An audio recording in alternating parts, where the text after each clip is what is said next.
मैं रवीश पांडे इस समय सलेमपुर स्टेशन परिसर में उपस्थित हूं।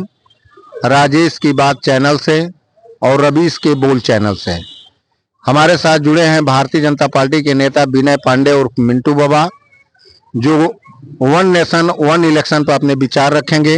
एक राष्ट्र एक चुनाव पर विनय पांडे जी का क्या कहना है, आप सब भी जाने। विनय जी। एक राष्ट्र एक चुनाव से जनता को बहुत फायदा है। विकास कार्य बार बार चुनाव आचार संहिता लग जाने से देश में विकास कार्य अवरुद्ध हो जाता है। फिर आचार संहिता जब समाप्त होता है तो विकास कार्य होते हैं, सरकार की योजनाएं लागू होती है, इससे जनता को परेशानी होती है।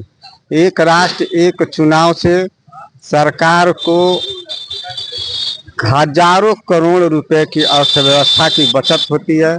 ये सरकार की अर्थव्यवस्था मजबूत होगी और जनता भी बार बार चुनाव से परेशान नहीं होगी। धन्यवाद। अब मैं चाहूंगा कि भाजपा ही नेता राजेश कुमार मुदनवाल जी से कि आप वन नेशन वन इलेक्शन पर, एक राष्ट्र एक चुनाव पर आपका क्या कहना है, माननीय राजेश मुदनवाल जी। वन नेशन वन इलेक्शन, एक भारत एक चुनाव के संदर्भ में तमाम तरह के सरकार की तरफ से ये विचार दिए जा रहे हैं कि वन नेशन वन इलेक्शन होने से देश में आर्थिक बचत होगी जनता की और इलेक्शन कमीशन की, और बार बार लगने वाले आचार संहिता से बचा जा सकता है। ये सरकार का तर्क है कि विकास कार्य में बाधा उत्पन्न होती है। मेरा कहना यह है कि अभी हरियाणा और जम्मू कश्मीर के चुनाव हो रहे हैं। इसी बीच प्रधानमंत्री ने 70 वर्ष से ऊपर के लोगों के लिए आयुष्मान कार्ड का स्वास्थ्य लाभ लेने के लिए घोषणा की है।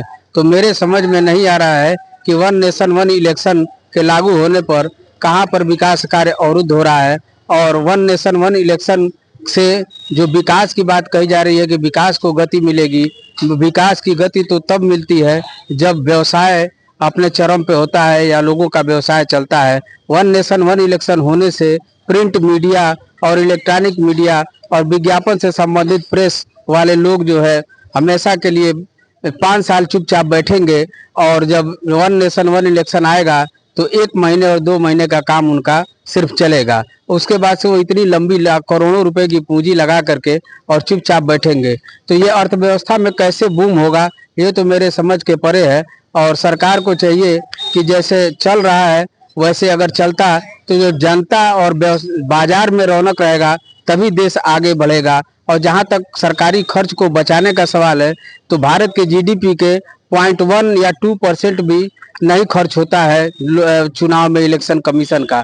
और अगर इसमें प्रत्याशी भी जो खर्च करते हैं तो आम जनता के और रोजगार उत्पन्न होते हैं। लोग जो है क्या बोलता है कि प्रेस मीडिया और पर्चा दाखिला में तमाम दुकानदारों को लाभ मिलता है, दुकानदारी होती है। तो इसलिए एक तो खुद ही सरकार बदनाम है कि जो है बेरोजगारी है, महंगाई है, तमाम तरह के विपक्ष आरोप लगा रहे हैं। तो मेरा कहना यह है कि एक नेशन और एक इलेक्शन से बहुत ज्यादा जो है अर्थव्यवस्था में सुधार नहीं हो पाएगा। एक तर्क ये दिया जा रहा है कि जो है बार बार चुनाव आचार संहिता लगता है।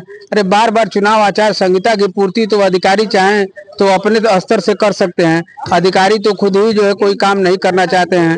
ब्यूरोक्रेट तो उसी तरह से शिथिल बैठा रहता है। सरकार की मंशा के अनुरूप कभी भी ब्यूरोक्रेट काम नहीं करता है, और ज्यादातर बदनाम करने का काम भी सरकारों को ब्यूरोक्रेट ही करता है कि आज वो आचार संहिता लगा है, अब नहीं होगा काम आपका, तो तब नहीं होगा तो आचार संहिता के बाद होगा।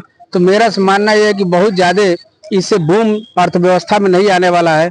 अगर चुनाव जिस तरह से चल रहे हैं, अगर उस तरह से चुनाव होता तो बाजार में रौनक रहेगी, लोगों का रोजगार चलेगा, प्रिंट मीडिया, इलेक्ट्रॉनिक मीडिया और प्रेस से संबंधित जुड़े हुए दुकानदारों का भी काम चलता रहेगा, तभी बाजार में जो है रौनक रहेगी तो देश आगे बढ़ेगा। इन्हीं शब्दों के साथ मेरा मानना है कि वन नेशन वन इलेक्शन को सरकार को स्थगित कर देना चाहिए। बहुत बहुत धन्यवाद। धन्यवाद राजेश जी, बहुत बहुत धन्यवाद। बहुत बहुत धन्यवाद राजेश जी को, विनय पांडे जी को, कि जिन्होंने अपने विचार रखे वन नेशन वन इलेक्शन पर।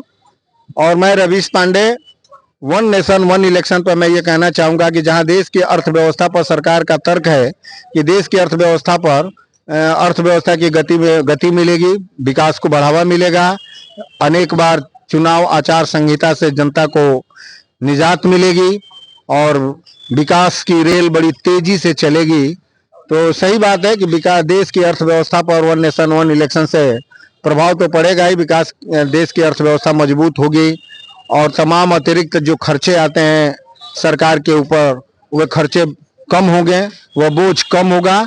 लेकिन दूसरा पहलू इसका ये, जैसा कि राजेश जी ने बताया, दूसरा पहलू भी इस पे देखने योग्य है कि जो लोग इस व्यवसाय से जुड़े हुए हैं, जो लोग प्रिंट मीडिया से इन्होंने बताया, इलेक्ट्रॉनिक मीडिया से बताया, या छोटे छोटे दुकानदार जो लोग हैं, या प्रचार सामग्री बेचने वाले जो दुकानदार हैं, या पोस्टर बैनर बनाने वाले, छापने वाले, लाखों करोड़ों रुपए लगा करके जो लोग अपने प्रेस बैठा रखे हैं, जो चुनाव के समय पोस्टर बैनर बना करके अपनी जीविकापार्जन करते हैं, उनके ऊपर एक गहरा संकट आ जाएगा कि 5 साल में एक बार ही उनको अवसर मिलेगा और एक बार, मुझे नहीं लगता है कि वो एक बार में इतना धन अर्जित कर लेंगे, इतना पैसे कमा लेंगे कि वो 5 साल तक बैठ करके अपने परिवार का खर्चा उठा सकें। तो दोनों पहलू है कि एक तरफ जहां देश की अर्थव्यवस्था को मजबूती मिलेगी, वहीं दूसरी तरफ इस व्यवसाय से जुड़े हुए लोगों के ऊपर एक गहरा संकट आएगा रोजगार का, और इसी व्यवसाय से जुड़े हुए लोग नहीं, अन्य व्यवसायों पर भी इसका प्रभाव पड़ेगा। जैसे मिठाई की दुकानें हैं या अन्य जो छोटे छोटे व्यवसाय हैं, पर्चा दाखिला में जो भीड़ आती है, नेताजी लोगों के साथ जो 10-12 प्रचारक समर्थक उनके साथ घूमते हैं, उनके लिए जो नेताजी व्यवस्थाएं करते हैं चाय पानी मिठाई की, उनके ऊपर भी ये प्रभाव आएगा कि उनको भी एक मौका मिलेगा, 5 साल में एक बार उनको मौका मिलेगा कि नेताजी का खर्चा करा सके। और बार बार चुनाव होने से मतलब बेरोजगारी जो है, बेरोजगारों की जो एक फौज है नेताओं के पीछे जो घूम रही है, उनको बार बार चुनाव होने से एक छोटा बड़ा रोजगार भी मिल जाता है कि कुछ जब तक चुनाव चल रहा है तब तक नेताजी के पीछे 500 रुपए दिहाड़ी पे घूम रहे हैं, तो उनके सामने भी एक रोजगार का गहरा संकट आएगा। वैसे ठीक है, सरकार का फैसला है, सरकार की अर्थव्यवस्था पे ध्यान देना जरूरी है, राष्ट्र हित सर्वोपरि है, राष्ट्र हित सर्वोपरि है, तो ये सरकार की मंजूरी है, सरकार चाहे जैसे चाहे कर ले। लेकिन मेरा मानना है कि अगर रोजगार की दृष्टिगत ऐसा सरकार इसको कुछ दिनों के लिए, हमेशा के लिए रोक लगा दे कि जैसे व्यवस्था चल रही है, जहाँ का जब कार्यकाल समाप्त होता है तब वहाँ का चुनाव हो, स्थानीय चुनाव अलग हो, क्षेत्र पंचायत के चुनाव अलग हो, नगर पंचायत के चुनाव, ग्राम पंचायत के चुनाव अलग हो, अलग अलग प्रदेशों की विधानसभाओं के चुनाव अलग हो, और लोकसभा राज्यसभा के जब जब कार्यकाल पूरा होता है तब तक चुनाव हो रहा है, तो इसमें कोई बहुत बड़ी बाधा नहीं है। हाँ, ये अलग बात है। तो मैं इन्हीं बातों के साथ अपनी वाणी को रखता हूँ। जय हिंद, जय भारत।